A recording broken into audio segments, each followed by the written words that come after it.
Still stuck with a clunky, outdated database that can't keep up with your business? You need to hear this.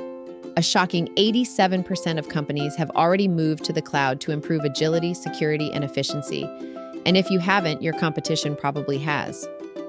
Old systems might feel familiar, but they're slowing you down, costing you more, and exposing your data to unnecessary risk. Legacy database migration is the process of moving your critical data from outdated platforms into modern, secure, and scalable systems. The journey starts with a solid plan. You assess your current data, select the right migration strategy, and run pilot tests before going all in. From there, it's about full migration, validation, optimization, and most importantly, training your team to succeed with the new system. And while tech plays a major role, culture does too. Without leadership support, clear communication, and engaged employees, even the best migration plan can fall flat.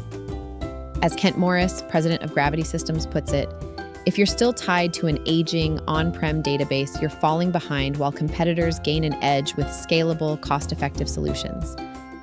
Want to dig deeper into the strategies and steps that make legacy data migration successful? Read the full article now on our website, and don't forget to add this episode to your Spotify playlist for a smarter tomorrow.